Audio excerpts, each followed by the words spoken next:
What's up, guys? Welcome back to another Genshin Impact video. I'm Goki, and today we're going to be taking a look at optimizing your damage, maximizing it, whatever the word is.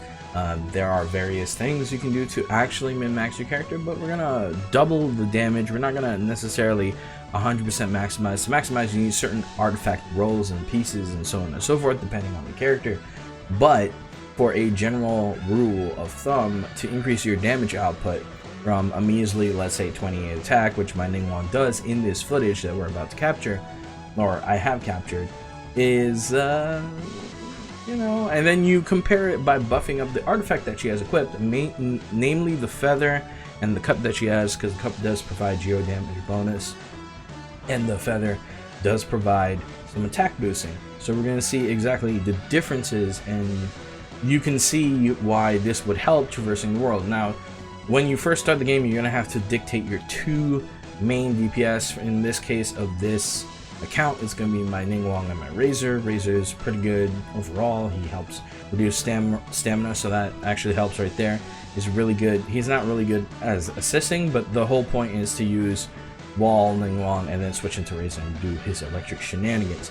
But with that, don't forget to subscribe, don't forget to like, and hit the notification bell so you guys are reminded when my videos come out. Furthermore, I stream on Twitch, twitch.tv/thatguygoki. You can find the link in the description down below every Wednesday, Thursday, and Saturday. I'm gonna mention that right there, so if you guys have any other questions, you can jump into the stream and talk to your boy. Alright, without further ado, let's go ahead and get the video started. So here we are, you can see that I'm doing like 28 damage, so on and so forth. Ningguang is doing some decent damage, so on and so forth. 237 on the wall. Charge shots, I think it's 116, adding 45 to the rest of it. Her crits bump it up to 50, which is decent. It's not bad, not terrible. And then you see it's very consistent. And when she crits, she does 50, but it's 230 on wall. Maybe sometimes 400, I think I saw in this video. I don't know exactly how much I clipped, but we're gonna move on to the other side so you guys can see exactly how much damage you can do. So we're gonna go ahead and bump her artifacts and see exactly how much she will do. So it's, you know, she does 28, 45 on charge, and 106 with the full charge brunt, 418 as you guys saw with the wall. So to upgrade that damage further, like this is Winsith is okay. It's not like the best weapon ever, but it's like the best home I have for her because it bumps her crit damage, which is great. What you're going to do is the main feather for damage, and it's always going to have a high attack stat, or like it's going to have attack as its main. If you get attack percentage, that's even better. So we're going to see actually quite a decent increase on her damage. So we're going to go ahead and auto add.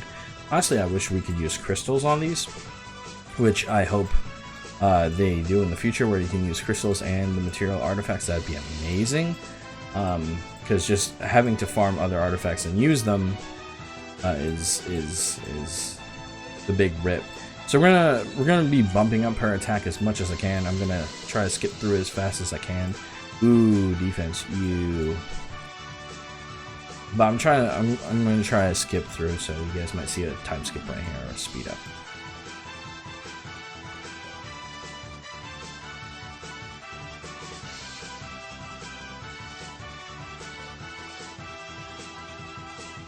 So here we go. I did plus 12 so I could get the very first bonus, because this was a poorly rolled feather. But it's going to last me a long time, because attack plus 7.9%, attack plus 197. We're going to go ahead and do the cup now. We're going to see exactly what we can do. I actually got really lucky with the Chevalier's Cup. It's got geo damage bonus 6.3%, energy recharge, elemental mastery, and critical damage, which is amazing for Ningguang. So we're going to go ahead and keep going. See how far we can go exactly, and so on and so forth. So I'm going to speed up this process as well.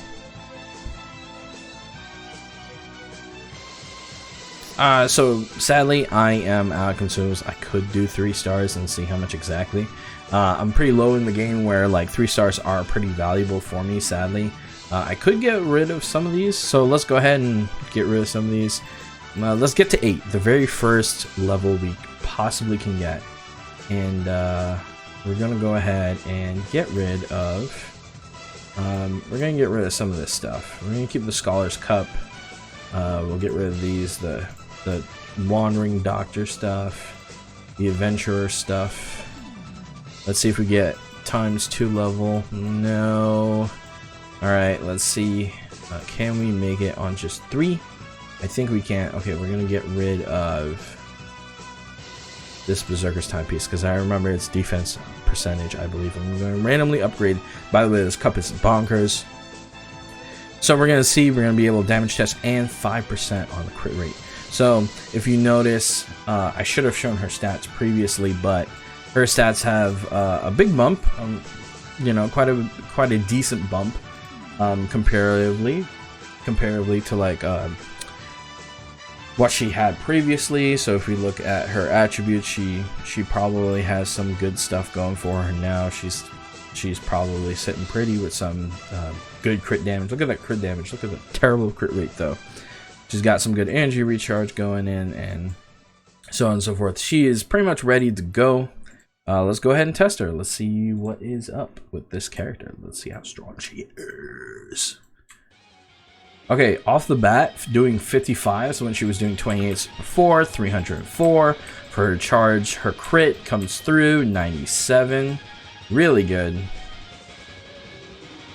Let's get a wall up, 475, so a small bump in wall damage. So we're gonna solve this puzzle while we're here one time. And if you guys notice, like effectively her damage output has kind of almost doubled in a sense, like 28 to 55, pretty much doubled in some sense of the word. And let's see her ult damage, 117 on average, or 177 on average, which is pretty good. So you guys can see exactly how this does for you if you just keep maximizing your artifact along with your character levels and stuff. So do not neglect your artifacts. Make sure you're always leveling them. Make sure if they're 4-star, guaranteed to invest in them, even though I got some pretty bad rolls here. The attack and attack percentage is really welcomed. And got really stupidly lucky with the geo damage bonus here, and how this is crit rate, crit damage, elemental mastery, and energy recharge. Very lucky. Ooh, a pyro damage bonus. Might want to roll that to see what's going on. It might last me a decent time. You know, always check your stuff.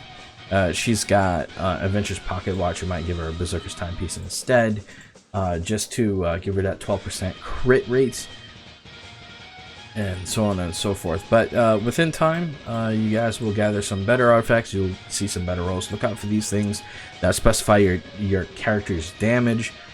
They can be very good in dealing elemental damage, especially characters like Diluc, Kiki, Kaching. I think there's only a few that actually benefit from physical damage bonus, and that would be like Razor, and I think just Razor. But yeah, I want to thank you guys for watching. This was a pretty short video, but you can definitely go from 0 to 100 really quickly, making sure you apply a lot of investment to your artifacts, making sure they're capped out. I will get these to 16 before I hit rank 15. They'll last me throughout a very long portion of the game. I'll eventually replace the rest of these artifacts, so on and so forth, with probably Berserker pieces. Not sure how I feel about that. We'll see when we get there. But I want to thank you guys for watching. You guys are the greatest. Don't forget to comment, subscribe, like the video, hit the bell notifications if you are subscribed, and I will see you guys in the next one.